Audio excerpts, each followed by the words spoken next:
Hi everyone. Today I'm gonna talk about the Almanac of Naval Ravikant. এই বইটা বেশ কিছুদিন যাবত আমি পড়ছি। এই বইটা হচ্ছে আপনার ওয়েলথ এন্ড হ্যাপিনেস এর কম্বিনেশনে একটা বই। অর্থাৎ আপনি একই সাথে কিভাবে টাকা পয়সা অনেক বেশি আয় করতে পারবেন এবং এর পাশাপাশি আপনি কিভাবে অনেক বেশি খুশি থাকতে পারবেন। অর্থাৎ আপনি সুখী একজন মানুষ হতে পারবেন। কারণ নরমালি আমরা জানি যে অনেক বেশি টাকা পয়সা কামাতে পারে সে হচ্ছে বেশি একটা হ্যাপি থাকতে পারে না। আর যারা দেখা যায় যে অনেক বেশি এনজয় করে লাইফকে অনেক বেশি হ্যাপি থাকে তাদের দ্বারা হচ্ছে বেশি ওয়েলথের মালিক হওয়া পসিবল হয় না। সো আপনি একই সাথে কিভাবে অনেক বেশি আর্ন করতে পারবেন এবং একই সাথে অনেক বেশি কিভাবে খুশি থাকতে পারবেন উইদাউট ডিপেন্ডিং এনিওয়ান, সো এটাই হচ্ছে আজকে শেয়ার করব। বাট যেহেতু বইটা অনেক বড় এবং ওয়েলথ এন্ড হ্যাপিনেস এর দুইটা পার্ট এখানে, সো আজকে আমি সেকেন্ড পার্ট শেয়ার করব আপনাকে, অর্থাৎ হ্যাপিনেস এর যে পার্টটা। সো হ্যাপিনেস থেকে আমি আজকে আপনাকে 10টা হাইলাইট পয়েন্ট শেয়ার করব। তো ফার্স্ট পয়েন্টটা হচ্ছে what is happiness. Happiness is not about positive thoughts, it's not about negative thoughts, it's about the absence of desire, specially the absence of desire for external things. Naval রাভিকান্তের মতে happiness হচ্ছে কোনো positive থিংও না, কোনো negative থিংও না। মানে হচ্ছে আমরা অধিকাংশ মানুষ মনে করে থাকি কি যে ভালো কিছু, নিজেকে ভালো বলো, ভালো কিছু পজিটিভ কিছু চিন্তা করো তাহলে তুমি হ্যাপি থাকতে পারবে। মানে আমরা মনে করি হচ্ছে যদি আমরা কোনো নেগেটিভ কোনো কিছু চিন্তা করি বা নেগেটিভ কোনো কাজকর্ম করি তাহলে আমরা খুশি থাকবো না, তাহলে আমরা হ্যাপি হতে পারবো না। অর্থাৎ আমরা মনে করি যে নেগেটিভিটি হচ্ছে আমাদেরকে কষ্ট দেয় বা আমাদের হ্যাপি থাকতে দেয় না এবং পজিটিভিটি হচ্ছে আমাদেরকে হ্যাপি করে। But that's not true. আপনি হ্যাপি না থাকার মেইন কারণ হচ্ছে আপনার এক্সটার্নাল ডিজায়ার। এক্সটার্নাল মিনস হচ্ছে আপনার এই দুনিয়াবি যত ডিজায়ার আছে, একটা হচ্ছে এক্সটার্নাল ডিজায়ার, একটা হচ্ছে ইন্টারনাল ডিজায়ার। ইন্টার মিনস হচ্ছে আপনি নিজের মধ্যে এবং নিজের জন্য কিছু আবদার করেন, মানে এটা নিজের কাছে আর কি। আর এক্সটার্নাল ডিজায়ার মিনস হচ্ছে যেমন ধরেন আপনার চাকরি পাওয়া, আপনার এই কলেজে অ্যাডমিশন হওয়া, অমুকে আপনাকে কি বলেছে, এটা এভাবে বললো কেন, মানে যত বাহিরের জিনিসপত্র আছে। সো এই বিষয়ে হচ্ছে আপনার মনে যত আশা আকাঙ্ক্ষা, এই জিনিসগুলো হচ্ছে আপনাকে হ্যাপি থাকতে দেয় না, আপনাকে কষ্ট দেয়। সো আপনার মেন হ্যাপি না থাকার কারণই হচ্ছে দুনিয়াবি জিনিসপত্রের কাছে আপনার আবদার আকাঙ্ক্ষা আশা। নাম্বার 2 হচ্ছে happiness is a choice you make and a skill you develop. আমরা মনে করি কি যে হ্যাপিনেস দেন লাভ দেন প্যাশন, এই জিনিসগুলো হচ্ছে খুঁজলে পাওয়া যায়। আমরা সবসময় কিন্তু খুঁজতে থাকি এই জিনিসগুলা, যে কোথাও কিছু করি দেখি তো ওইখানে আমরা হ্যাপি থাকতে পারি কিনা, আমরা কোথাও কারো কাছে যাই দেখি তো সে ভালোবাসে কিনা, তারপর হচ্ছে আমরা একটার পর একটা কাজ করি, আমরা বলি যে দেখি আমি কোন কাজটা অনেক বেশি প্যাশনেট। বাট একটা জিনিস কি যে এই তিনটা জিনিসই খুঁজলে পাওয়া যায় না, মানে এটা খোঁজার জিনিস না, এটা হচ্ছে একটা চয়েস, ইউ মেক চয়েস। ধরেন আপনি যে কোনো একটা সিচুয়েশনে এখন আছেন, এই সিচুয়েশনটাকে আপনি কিভাবে দেখবেন, আপনি কিভাবে ডিল করবেন সেটার উপরে আপনার হ্যাপিনেস ডিপেন্ড করে। আপনি অনেক সময় খেয়াল করবেন যে একই সিচুয়েশনে যখন আপনি অথবা আপনার সাথে আরো একজন কেউ ফেস করে, আপনি হয়তো অনেক সাফার করেন বাট আরেকজন দেখবেন এই সিচুয়েশনটাকে এনজয় করছে। মানে হচ্ছে পার্সপেক্টিভ ভিন্ন থাকে। আপনি দেখবেন আমাদের অনেকের মধ্যে দেখবেন সে অনেক আহামরি মানে চিৎকার চেঁচামেচি এবং হাউকাউ করে বেড়ায়, মানে এরকম যে তার অনেক বেশি কষ্ট হচ্ছে, এবং অপর আরেকজনকে দেখবেন যে সেম ওই সিচুয়েশনটাকে খুব এনজয় এবং খুব হাসি মুখে ওটাকে ডিল করছে এবং এমন এক ভান করছে যেন এটা তার হাতের খেলা, যেমন কোনো একটা বেশি ইফেক্ট তার উপর করছে না। মানে আপনার সিচুয়েশন ডিসাইড করছে না যে আপনি কি এখন হ্যাপি থাকবেন নাকি থাকবেন না, সেটা আপনি ডিসাইড করছেন যে আপনি এই সিচুয়েশনটাকে কোন পার্সপেক্টিভে দেখবেন। নাম্বার 3 হচ্ছে a lot of our unhappiness comes from comparing things from the past to the present. It's really true. আমরা কিন্তু প্রতিনিয়ত পাস্টের সাথে প্রেজেন্টকে কম্পেয়ার করে যাচ্ছি এবং এটাই হচ্ছে কিন্তু মূল আমাদের আনহ্যাপি থাকার। আমরা যদি কোনো মানুষের সাথে থাকি তাহলে আমরা কিন্তু চিন্তা করি যে আগের মানুষটা কেমন ছিল, এখন কি রকম আছে। তারপর হচ্ছে প্রত্যেকটা সিচুয়েশনকে আমি আগে কেমন ছিলাম এখন কেমন আছি, ব্লা ব্লা ব্লা, আমরা প্রত্যেকটা মুহূর্তে প্রতি সিচুয়েশনটাকে পাস্টের সাথে কম্পেয়ার করি, যে কারণে আমরা সাফার করি। নাম্বার 4 হচ্ছে if you could just sit for 30 minutes and be happy, you are successful. That is a very powerful place to be, but very few of us get there. এটা আসলে naval রাভিকান্তের মতে, ঠিক আছে? কারণ success হচ্ছে এক একজনের কাছে কিন্তু এক এক রকম। কেউ হ্যাপি থাকাকে সাকসেস মনে করে, কেউ বেটার লাইফ পার্টনার পাওয়াকে, কেউ বিজনেসে অনেক বেশি উইন হওয়াকে। মানে এক একজনের কাছে না, মানে হ্যাপিনেসটা এক এক রকমের। অনেকের কাছে একটা ফ্যামিলি হচ্ছে তার হ্যাপিনেস, অনেকের কাছে অ্যালোননেস তার হ্যাপিনেস। নাভাল রাভিকান্তের মতে হচ্ছে আপনি যদি চুপ করে 30 মিনিট অর্থাৎ 30 মিনিট আপনি যদি চুপ করে একা আপনার সাথে নিজের সাথে কোনো কিছু না করে জাস্ট বসে থাকতে পারেন, মানে কোনো কিছু, মানে আপনি কোনো বই পড়তে পারবেন না, কোনো ফোন ইউজ না, আপনি মানে totally nothing, you just sit alone. আপনি যদি এটা করতে পারেন এবং আপনি এটা করে 30 মিনিট যদি আপনি বেটার ফিল করেন, আপনার যদি বোরিং না লাগে, আপনি যদি ভালো ফিল করেন, তার মানেই হচ্ছে আপনি একজন সাকসেসফুল মানুষ। কেন এটা বলেছে? কারণ মোস্ট অফ আস, আমরা কিন্তু সব কিছুতে অনেক বেশি গ্যাদারিং, মানে আমরা কোনোভাবেই নিজের সাথে টাইম স্পেন্ড করতে পারি না। আমরা একটুখানি ফ্রি টাইম পেলেই চিন্তা করি কি করব, কিভাবে আমি নিজেকে ব্যস্ত রাখবো, আমি একটু ফোন ইউজ করবো, একটু বন্ধুদের সাথে আড্ডা দিব, একটু এটা করবো, মানে সারাক্ষণ নিজেকে ব্যস্ত রাখা। কারণ কি? আমরা নিজেরা নিজেদেরকে ফেস করতে চাই না। বিকজ ওই যে মাত্র যে লাইনটা উনি বললো, এটা কিন্তু অনেক হার্ড এই কাজটা, বাট আমরা অনেক কম মানুষ এটা করতে পারি। সো সবার আগে সাকসেস মানে এটা যে আপনি নিজের সাথে অনেক বেশি happy. Number 5, at the end of the day, you are a combination of your habits and the people who you spend the most time with. দিন শেষে আপনি আসলে কি? আপনি হচ্ছেন আপনার অভ্যাসগুলো এবং আপনি সেই মানুষগুলো, যে মানুষগুলোর সাথে আপনার সারা দিনের অধিকাংশ সময় আপনি স্পেন্ড করেন, অর্থাৎ সময় আপনি কাটান। সো আপনি আসলে কে এবং আপনি আসলে কি? দেখেন সকাল থেকে রাত পর্যন্ত আমরা কি করি, কখন ঘুম থেকে উঠি, কখন খাবার খাই, কখন অফিস যাই, কখন ফোন ইউজ করি, কখন কার সাথে কথা বলি, সবকিছু কিন্তু এটা আমাদের একটা অভ্যাসে পরিণত।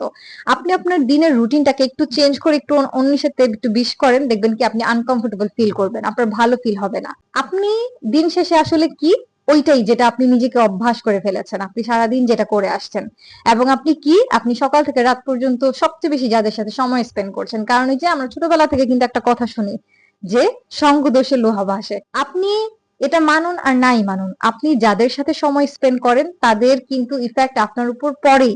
আপনি কিন্তু তাদের মতোই হচ্ছেন। তো আপনি কাদের সাথে চলাফেরা করছেন, আপনি কাদের সাথে সময় স্পেন্ড করছেন, এটা অবশ্যই অনেক বেশি ম্যাটার করে। আর আপনি কোন হ্যাবিট নিজের মধ্যে আঁকড়ে নিচ্ছেন সেটাও ম্যাটার করে। আপনি যদি অনেক বেশি আপনার মধ্যে ব্যাড হ্যাবিট থাকে, আপনি যদি মনে করেন যে না আমার মধ্যে অনেক বেশি ব্যাড হ্যাবিট আছে, তাহলে আপনি ওই ব্যাড পারসন।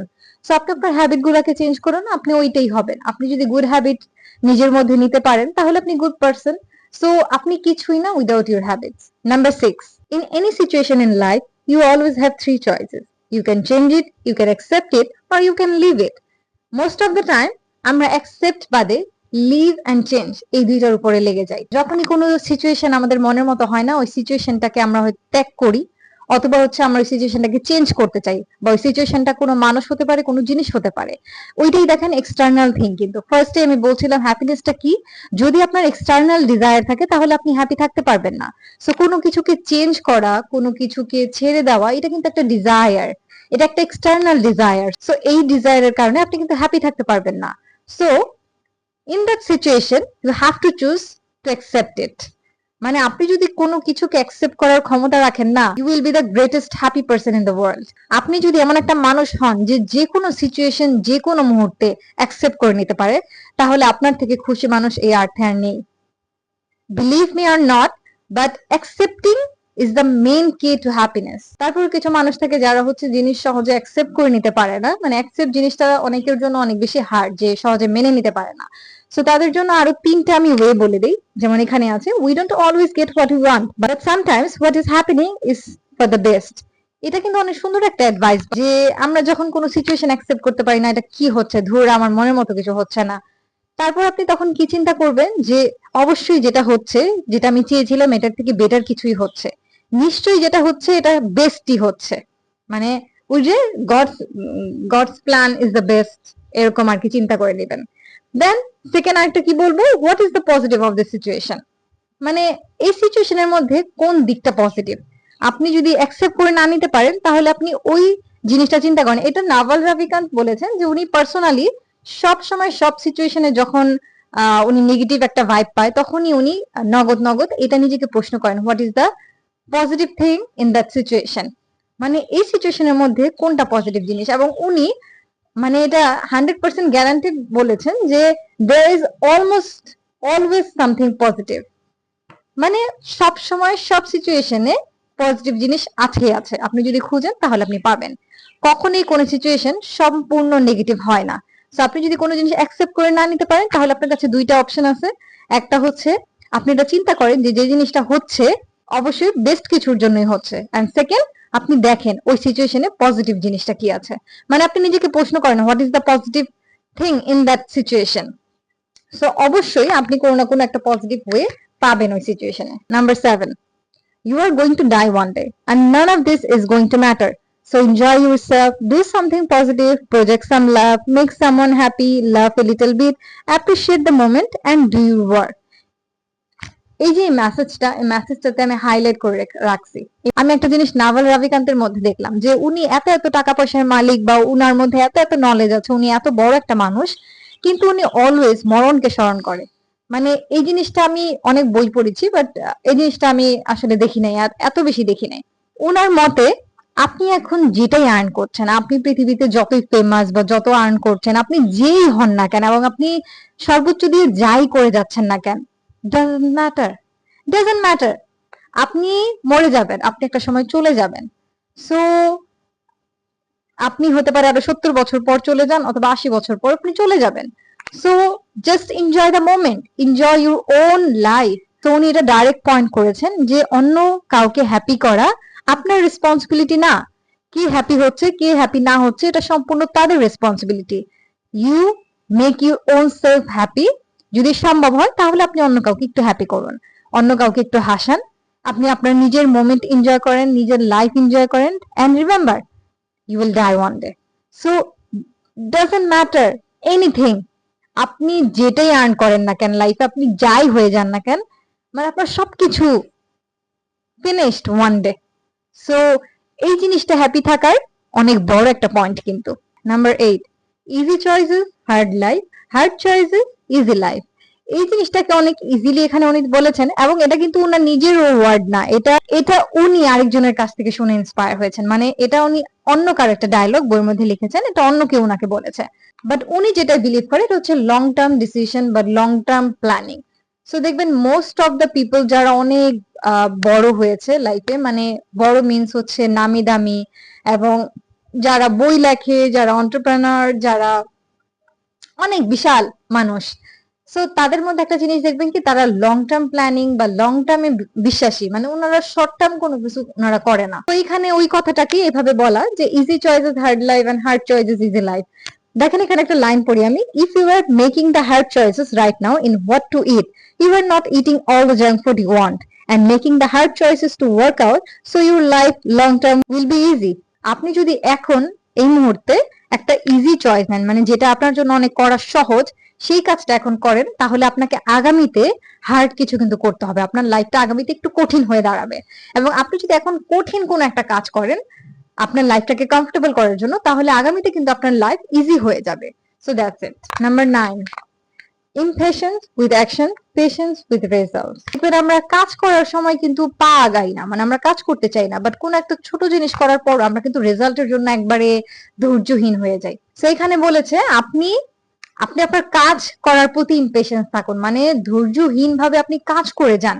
বাট যদি আপনার বিষয়টা হয় রেজাল্টে, যে আপনার কাজ করার ফলে আপনার কি ফলাফল আসছে, ওই ফলাফলের সময় আপনি পেশেন্স, অর্থাৎ আপনি কাজ করেন ধৈর্যহীন ভাবে, বাট আপনি ফলাফলের জন্য ধৈর্যশীল হন।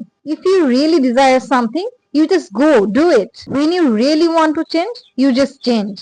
Number 10, it's my favorite. Value your time. It is all you have. It's more important than your money. It is more important than anything. Your time is all you have.